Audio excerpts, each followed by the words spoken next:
Du manuel de procédure comptable dans une société civile. Cadre de la société civile immobilière Afrique Group, en abrégé SCI AFG. Tel est le thème que nous avons choisi pour la soutenance de notre mémoire de master. Alors, notre travail, le plan de notre travail est le suivant. Contexte et problématique. Objectif, méthodologie et plan de rédaction. Déroulement du stage et difficultés rencontrées. Solutions proposées. Implémentation et recommandations. Évoluant dans un environnement de plus en plus concurrentiel, toute entreprise se voulant compétitive se doit de se doter d'une méthode de gestion efficiente tendant à fournir l'effort optimal pour maximiser un résultat visé. La nécessité de se doter d'un manuel de procédure comptable émane du souci de se munir dès le départ d'un instrument susceptible de garantir la transparence et l'efficacité des opérations de la société. En effet, la non-référence à un tel instrument de base risque d'amener l'entreprise à une gestion fragmentaire et déficiente. Comme la SCI AFG ne dispose pas de ce précieux manuel, ceux-ci sont mis en œuvre par référence à certains documents. Les procédures à AFG sont mises en œuvre par référence à certains documents inadaptés et à certaines notes de service. Il s'avère donc nécessaire de rechercher des voies et moyens pouvant aller dans le sens d'une gestion efficace de la société.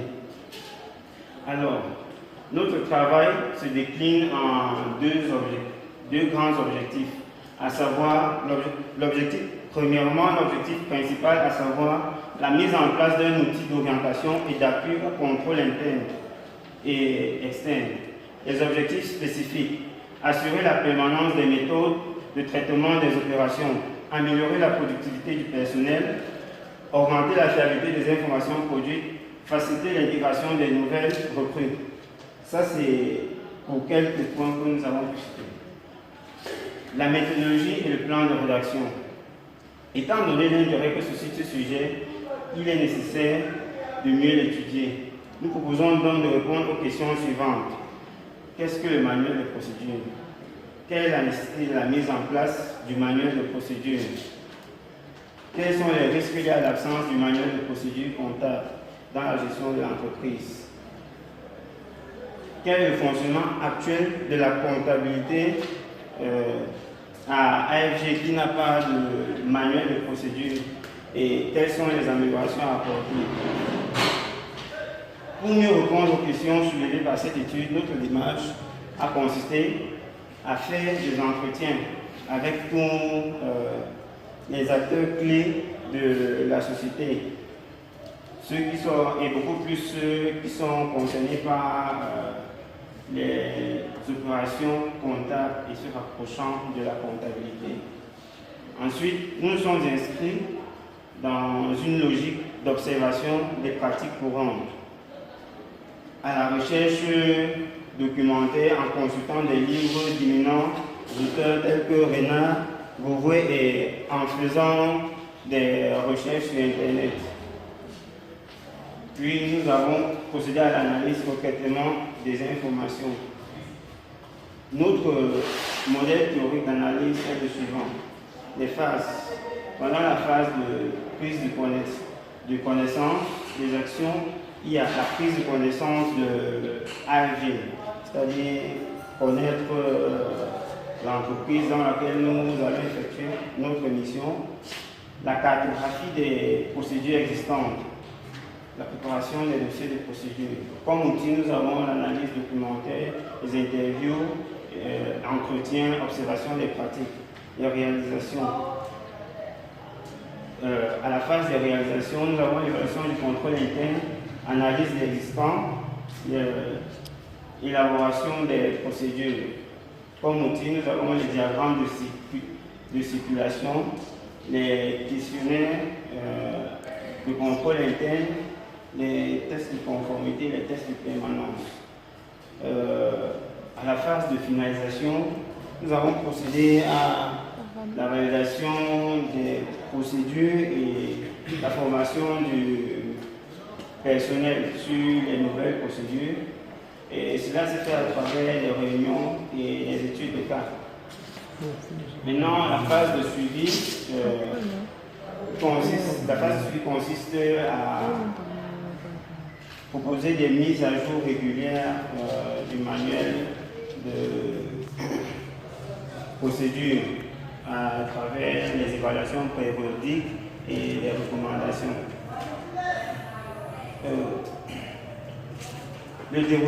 Pendant le déroulement de notre stage, nous avons débuté à ASEN Co Accountants le 1er avril 2016 à 7h30 précisément. Nous avons été accueillis au service d'accueil qui nous a ensuite orientés vers la direction des ressources humaines pour notre enregistrement et nous avons été présentés au directeur puis conduits à notre service qui était le service d'audit. En date du 1er mai, le cabinet nous met sur une mission à Yaoundé, puisque le cabinet est basé à Douala, sur une mission à Yaoundé, car la holding de la société Afrigroup avait saisi notre cabinet afin de les aider dans l'élaboration de leur manuel de procédure, puisque la SCI ne disposait pas de ce précieux manuel. Les apports de stage.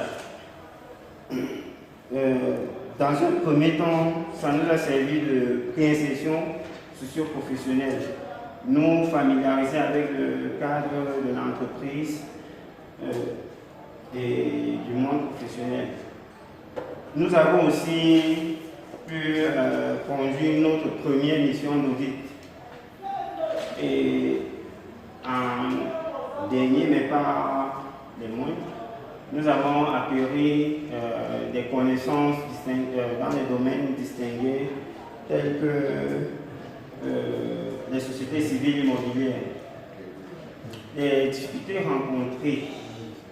Nous avons eu la difficulté de l'accès aux informations, car les membres, les acteurs de l'entreprise, parfois ils se disent que quand un auditeur se place devant eux, ils se disent que on vient juste, c'est la police, on veut tirer sur eux. Ils sont un peu réticents. Il y a des achats qui se font et des instruments qui se faisaient sans pièces comptables. Et par conséquent, on nous rendait souvent la tâche difficile pour justifier les écarts. Et parfois, nous avons aussi eu des pertes momentanées d'assurance parce que nous, en tant que jeunes apprenants, on allait passer des entretiens devant des directeurs généraux, des chefs de service. Parfois, ça nous affaiblissait un peu lorsqu'on se retrouvait devant de si grandes personnes. Les grandes solutions que nous avons proposées, c'est d'implémenter un manuel de procédure comptable à la SCI AFG et instaurer un service de contrôle interne. Les recommandations, nous les avons recommandé d'implémenter les procédures dans l'entreprise, de ne pas seulement recevoir le manuel, mais de les implémenter, diffuser les procédures auprès des acteurs de la société, afin que nul n'en ignore.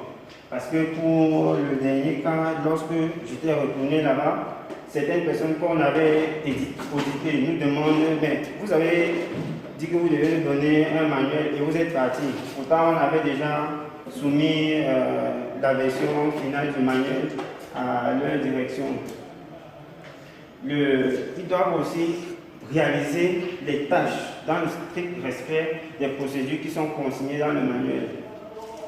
La mise à jour, et ils doivent aussi procéder à la mise à jour des procédures telles que nous les avons citées plus tôt, afin de faire face aux situations nouvelles à l'évolution technologique, aux prescriptions du gérant ou encore aux recommandations de l'auditeurs externe. Alors, les apports de l'implémentation de notre manuel seraient la formalisation des pratiques, car tout ce qui doit être fait doit être écrit. Tout ce qui doit être écrit et tout ce qui est écrit doit être formalisé. L'harmonisation des activités. En effet, grâce au manuel de procédure, la manière d'accomplir une tâche ne peut changer, que ce soit d'une personne à une autre ou alors de la même personne. La promotion de la transparence, de la traçabilité et l'équité dans le traitement des dossiers. Monsieur le président du jury, honorable membre du jury, voilà ainsi présenter la quintessence de nos travaux. Merci. Merci pour votre présentation. Je vais maintenant passer immédiatement la parole au docteur Ananga, notre directeur, pour ses commentaires. Merci, monsieur le président, je vous passe la parole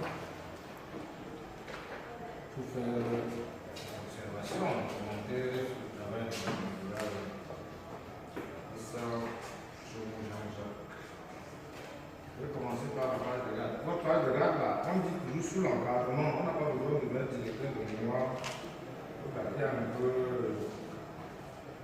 Après votre matricule, là, vous mettez sous l'encadrement académique 2, vous mettez mon nom professionnel 2. Donc vous allez revoir cette page de garde-là. L'intérêt soit conforme. Et l'autre jour, même on parlait de la Chance School of Economics and Management. Donc au niveau de l'entête, J'allais demander s'il est de la commission de classe. Oui, je passais à l'heure. Donc ici, là, au niveau de la partie supérieure, on met la Chance School of Economics and Management. C'est là. C'est ça? Chance School of Economics and Management. Oui, c'est pas changé. Vous allez vous rapprocher de structures en navigation. Ah oui, parce que je vois, j'ai comme l'impression, monsieur Gonzalo, que ce n'est pas vraiment ça. Non, ce n'est pas ça. C'est la Chance School of Economics and Management. Et en anglais, c'est the Chance School. Maintenant, on est dans la dédicace, on n'a pas besoin de ça. On a déjà été dédicace, on a besoin de mettre ce travail. On est seulement à la famille, et ça. Ces petits commentaires-là, et puis j'ai le sentiment que vous avez la page 40. C'est pas un niveau plus là. Laisser l'espace À la page 40. 41. L'espace qui n'a pas sa place là, je ne sais pas. Pourquoi vous avez le plus, en fait, le plus là. Arrête, non. Il y a une touche là qui vous permet de mettre ça en début. À la page 16, le deuxième plus de la page 16, deuxième sous-titre, relation comptable, vous avez mis là Sumbao Carles, c'est poli, 2007. Donc, c'est des choses qu'il faut gérer. Si jamais votre travail est accepté, Tu peux pas régler ça.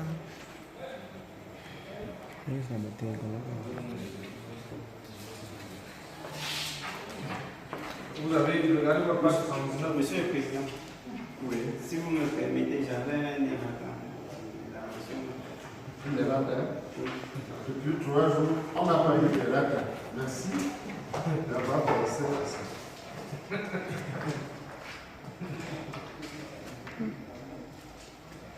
Ok. Donc on a à la page 79, regarde la position de votre conclusion générale. Ce n'est pas page. Vous avez eu un peu de traitement de texte à ce niveau. C'est des choses auxquelles il faut remédier. Arrête un peu. Même au niveau de la bibliographie, Tout est bien pensé. je ne sais pas. Arrête la vidéo. T'es un mois.